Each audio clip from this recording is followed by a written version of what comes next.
Mr. President, I'd like to start with this. How do you believe this war ends? Only without victory. A victory of truth means victory of Ukraine and Ukrainians. The question is when it will end. That is a deep question. It's a painful question. Besides victory, the Ukrainian people will not accept any outcome.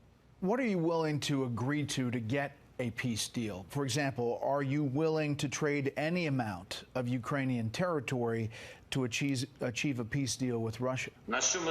We do not trade our territory. So the question of territorial integrity and sovereignty is out of discussion. There are difficult questions regarding temporarily occupied territories. There are principal difficulties. We are ready to put off some issues off the agenda, like the Crimean issue. We are prepared to talk about having the Crimean issue. The occupation of Crimea should be resolved in a diplomatic format, maybe like 10 years later. Globally, the issue needs to be resolved, such as the end of warfare, and then diplomacy steps in. Diplomatically, we can find a solution, because Ukraine is a peaceful, peace-loving nation. And I said this in answering to your first question. It is what matters most is to save as many lives of our people as possible. We do need guarantees of security from leading nations. And the Russian Federation understands that. We may have argument about this or that country, but among the key states, there have to be guarantors, and those can be members of NATO or those outside it.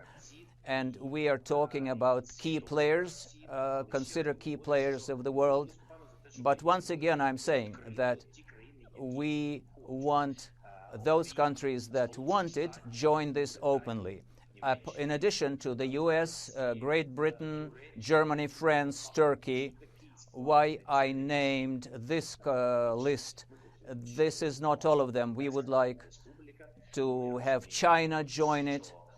We understand that Russia needs to find a place in that agreement as well, because it will be an agreement between Ukraine and Russia, so that because they are a party to this war, they are a subject of this aggression, invasion, and they need to be bound by that treaty.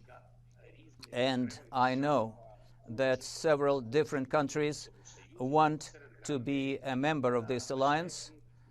Among the security guarantors for Ukraine, I know Israel and Ireland, etc. But for now, I only named those countries which have already said that they are prepared to be guarantors, or those who we contacted and already exchanged some early drafts of the documents about them being guaranteed. So short of NATO, short of Article 5 protection, you're saying a group of nations provide security guarantees. Has President Biden offered the U.S. as one of those countries? We talked with President Biden. We talked with him quite often enough. We had a conversation yesterday. We are saying that Ukraine would like to see among the leaders of those guarantors those who are joining this important peace settlement process. We would like to see the United States led by the President among those leaders. And on our part, we received a message that the United States are considering this proposition. They're considering it in a positive way. We want to see specific guarantees. What will be our future if we now make an agreement with Russia, but 2 years later they come back with another war? What will happen, not in the next 3 weeks or a week, but or a year? We want to know what will happen within the first hours of a new war. If American intelligence says that there may be an invasion starting in January, then what? Will there be prevention sanctions? Will there be pressure on those individuals who push for escalation? What will be further steps regarding weapons, regarding troops? There are many questions. And we would like to have answers, even if not much, but some specific answers. Mr. President, what do you think Vladimir Putin wants? Vladimir Putin wants the world and Western countries what they give to him. Then appetites usually grow. I think the president of the Russian Federation is not an exception if you look in the historical time. And many people have such appetites grow. The more you give them, the more their appetite grows in terms of territories. So those appetites keep growing. And then your surrounding keeps saying, believe me, now is the time to take this step. That surrounding usually creates some kind of information bubble around the leader. Now you live in that information environment that they created for you. When you begin to live in such a world, then you get such information, and then you try to undertake certain solutions which are terrible. Not civilized, not democratic, but some kind of authoritarian. That's how they took our Crimea, they took away our Donbas, and now they want to take more of our territory. We will not let them, because one can't do things like that. Someone has to stop it. If not us, then there'll be others after us. Europe, countries of Europe, the European Union, the former Soviet republics, and then, of course, Poland, Romania, and so on. Those are big plans. So that's what he wants. And he will get it unless he is stopped. They talk about the ambition to bring back the former Soviet countries back into the Russian Federation, saying that their territory is much bigger than what they have, and it goes way outside of today's borders of the Russian Federation. So what he wants is his personal business. The question is about us, what we can allow him to get. Our military experts believe that you want to build on recent successful Ukrainian counterattacks by expanding to kind of a counteroffensive phase, and that's why you're requesting all these advanced weapons like long and mid-range air defense, combat aircraft, tanks, armored vehicles, counter-battery, radar, etc. Our people also believe that the Biden administration is resisting this in some way. Is that true? Are they resisting that effort? Regarding heavy weapons, everything's very simple. If the world is ready to tell the truth to their people, if we don't have heavy weapons, how can we defend ourselves? How can we fight against one of the strongest armies in the world? Our military, our people, soldiers are stronger than the Russian Federation. But they have a lot more weapons, so these forces are not equal. And they will say, excuse me, you now have enough of what you were given, and we cannot go and die for your territory. These are serious challenges.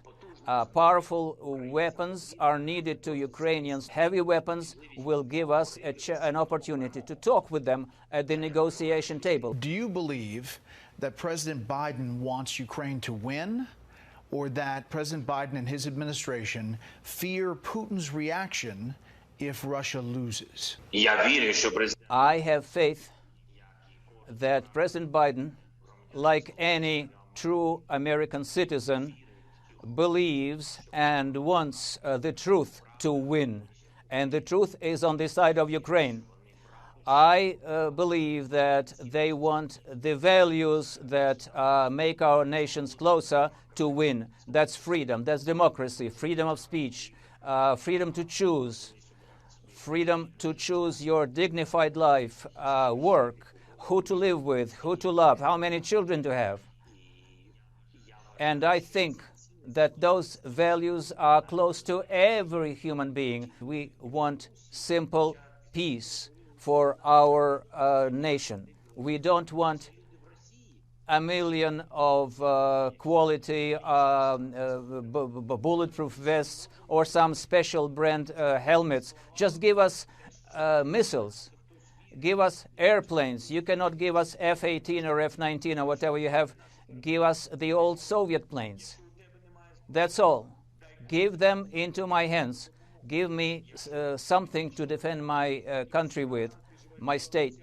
And if you want it, and I believe that the United States, the people of the United States want that, but if this process gets longer, continues to be delayed, if we can see that the process of transferring those weapons is getting slower, then people begin to ask the question, is it really true?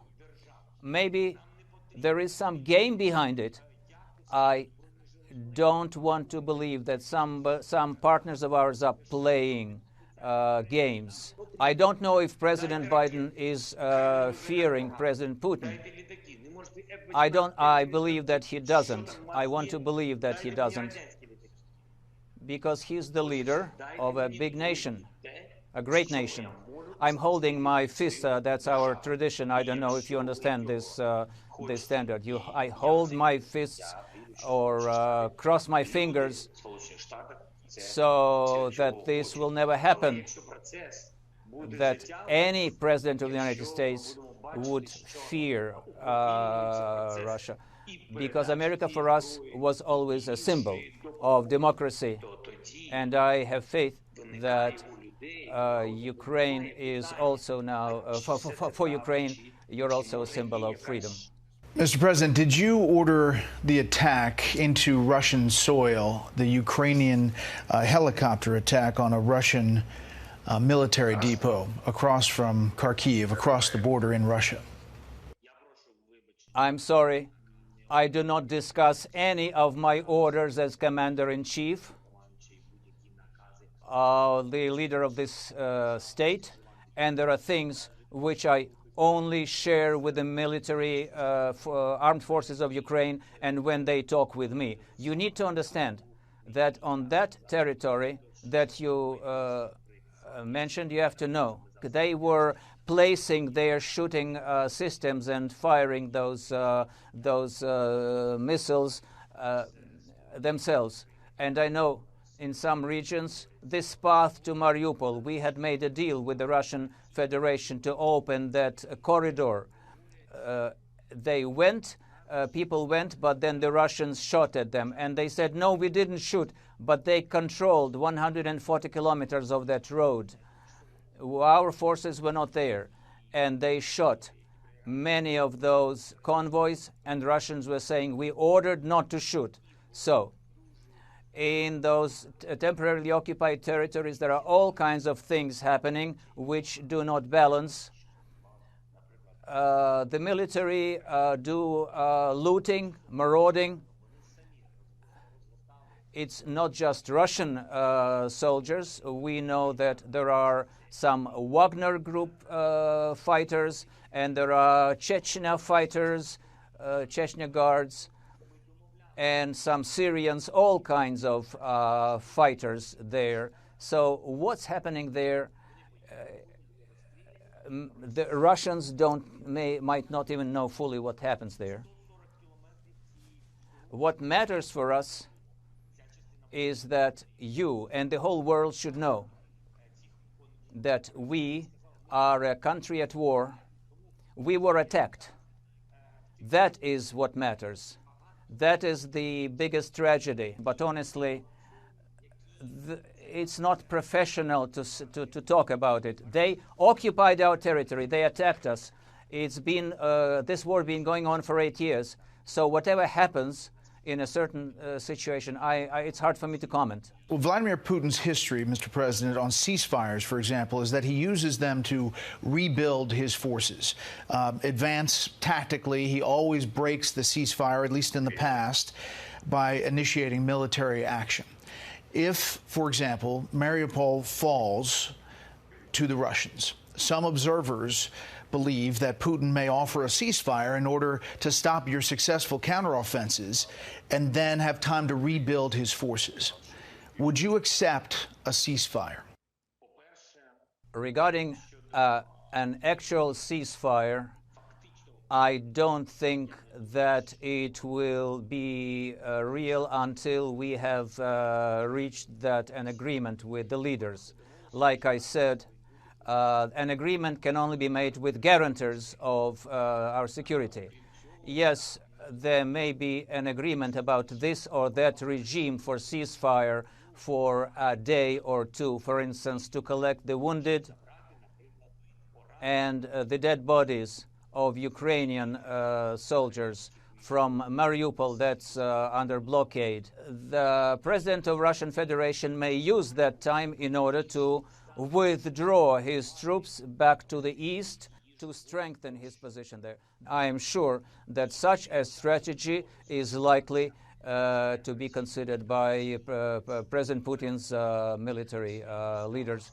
But if we do get a one-day ceasefire or some hours of ceasefire in order to be able to help our people, those people are waiting for our help.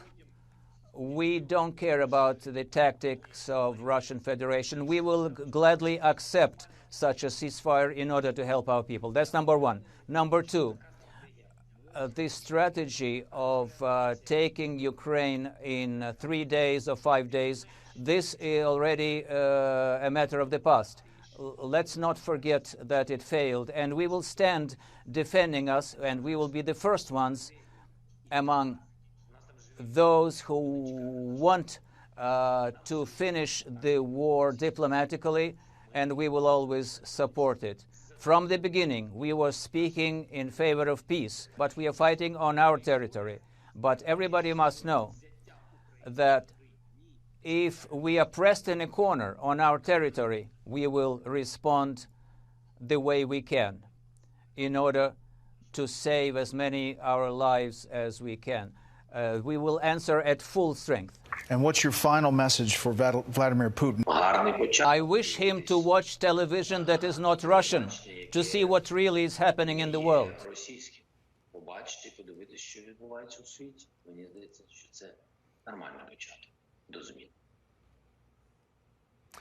Mr. President, we appreciate your time on behalf of Special Report and Fox News. Thank you so much. It was a great honor. All the best. Good luck for all Americans. Thank you. Thank you. Hi, everyone. I'm Brian Kilmeade. I want you to do me a favor. I want you to click to subscribe to the Fox News YouTube page. This is the only way that I know for sure that you're not going to miss any great commentary, any great news bites, any great interviews coming your way on Fox. You can get it all here on YouTube. So subscribe right now.